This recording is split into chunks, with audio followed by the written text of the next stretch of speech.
question number one. This comes from Mitch. Mitch asks, I've always had a low HRV, and I've heard that it can indicate that I'm at risk for a heart attack. What can I do in order to help with this?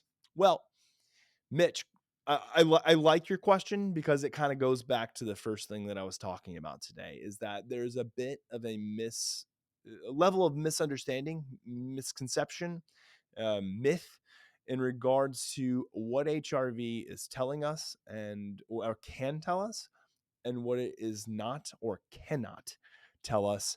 But also, too, there's a couple things that I wanted to point out in this podcast. And if you're a longtime listener of mine or the Hanu Health Podcast or any other podcasts that I've done, in any other channels, is that I always like to hone in on specific aspects of questions and thoughts that people provide that I need to dispel, and I do so really quickly. So the first thing that I want to dispel is this notion of I've always had a quote unquote low HRV, end quote. What does that mean? And I've talked about this again in so many podcasts, but we have to remember that low is always relative. So if you're saying that you have a low HRV, my guess is that you're not speaking relative to your own numbers. My guess is that you're probably speaking in a normative comparison to other people that you've seen. Maybe that's a influencer. Maybe that's something you heard on a podcast. Maybe this is kind of your own notion that you believe for some reason that it's low. And what's really interesting, again, is that there are so many metrics, and I've had this question before. There's so many metrics that we do compare to others, right? So cholesterol numbers, blood pressure, BMI. These are all normative comparative numbers that we have, and that's great. The problem is that HRV doesn't really work that way for the most part. There are some aspects of HRV that can work, but for the most part, that does not. HRV is really a number that is a proxy. It's data, it's information. It's a proxy to the functionality at any given moment of our autonomic nervous system and human stress response. And it's also a great index of recovery of your nervous system. The problem arises is when people begin to compare to others and refer to their numbers as low. Now, can you have a low HRV? Yes. Can you have a high HRV? Yes. What does low and high mean? Low and high means relative to your baseline. So let's use easy math. Don't take this for anything other than easy math. Let's say somebody has an HRV of 50, and we find that their normal range is between 30 and 60. We cut it down the middle, average of 50. Again, I'm just using easy math here. What is low for them? Anything under 30. What is high for them? Anything over 60. In between 30 and 60 is within their normal range.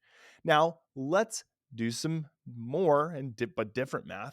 Say somebody's HRV is 20 and their low range, or where it ranges from, starts at 10 and it goes as high as 30. What is low for this individual? Is it because their HRV is 20? No. Their HRV goes below 10. That's low for them.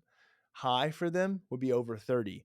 Simple math. Same thing if we did 100 and we did a range from 80 to 110 or whatever we put it at. Obviously 90 to 110 if you're 100. I mean, again, that's not up or down, below or above 10 is not what I'm trying to say is your normative range. It varies, and it varies on context, time of day. There's a lot of things that factor into it.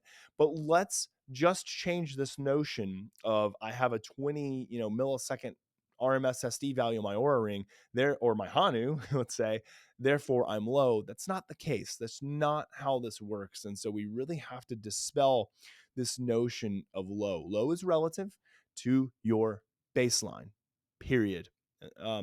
That's it. So then let's open up this other point that Mitch asks. So I've always heard that I have a quote unquote low HRV. I'm assuming he just is, again, saying low compared to others he's talked to. And I've heard that it can indicate that I'm at risk for a heart attack. What can I do in order to help with this? So at risk for a heart attack. Okay. So Within the field of cardiology, so a clinical field of the utilization of HRV, HRV is a metric that can sometimes be utilized to categorize the health status of the cardiovascular system after a myocardial infarction. And there's good research behind this.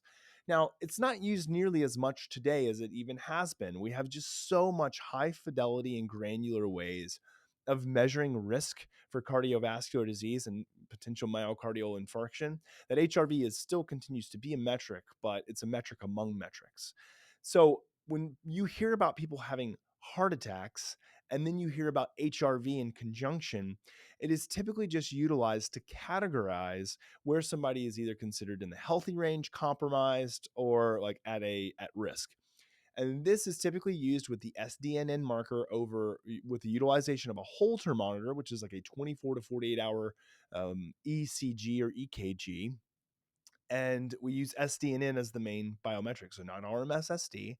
So we're not comparing kind of those numbers. RMSSD is almost always going to be lower than SDNN. And the reason is because SDNN is a calculation of the total amount of variability, whereas RMSSD is a calculation that is utilized to look at variability in between successive interbeat intervals. So it's not looking at total variability. It's really mainly a marker of parasympathetic function or output.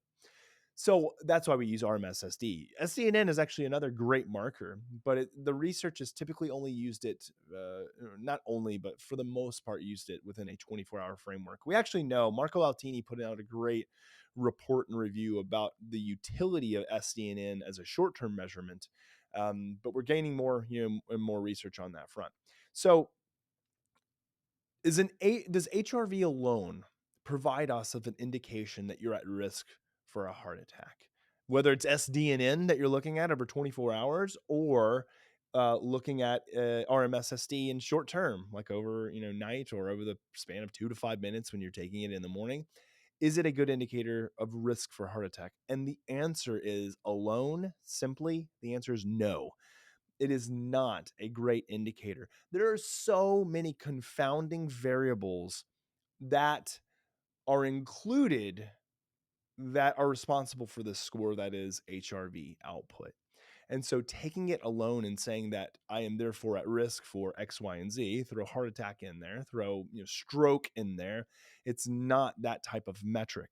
It could potentially be used in conjunction with a lot of other things like blood work, looking at blood panels, looking at lipid panels, looking at cardiac output, where there's so many different things that could be utilized that no, this is not a great metric to say I have a low HRV and now I'm looking at to see if whether or not I'm at risk for a heart attack. It's just not that. That's not what HRV. That's not what HRV's utility is utilized for. It's a double. But that's so I hope that answers it. And then the last part of Mitch's question, what can I do in order to help with this? One would be to understand what HRV is used for and what it is not. So I just provided that explanation, for the last 10 minutes or so. So that's one thing to do. And if you are interested in learning how to better regulate HRV, then that should be the goal, right? The goal should be how can I use HRV as a mechanism for engaging in autonomic control? And when we say autonomic control, we mean volitional control over our nervous system, the ability to modulate the gas pedal and the brake pad at will simultaneously, complementary to one another, antagonistically or one at a time, to know how to do that. And that can be done through many mechanisms that we talk about on this podcast, one of which I will share here in just a few minutes. So hopefully that answers your question, Mitch. I know there's a lot of misunderstandings around what HRV can provide us, and then also just knowing where we fall in terms of low, high, middle. It's all relative. And again, the one thing that I love saying about HRV, and I get this from Marco Altini, is that normal is better. Normal is better in the field of HRV. All right, great question. Thanks for listening to the Hanu Health Podcast. We hope you enjoyed the show. This podcast would not happen without listeners and supporters like you. And the best way to support us and the show is to head on over to iTunes and provide us with a 5-star review. This helps us reach others and spread the good word of breathing and stress resiliency. If we read your 5-star review on air, please reach out to podcast@hanuhealth.com with your name and mailing address, and we will send you some sweet Hanu gear. Until next time, breathe better and stress less.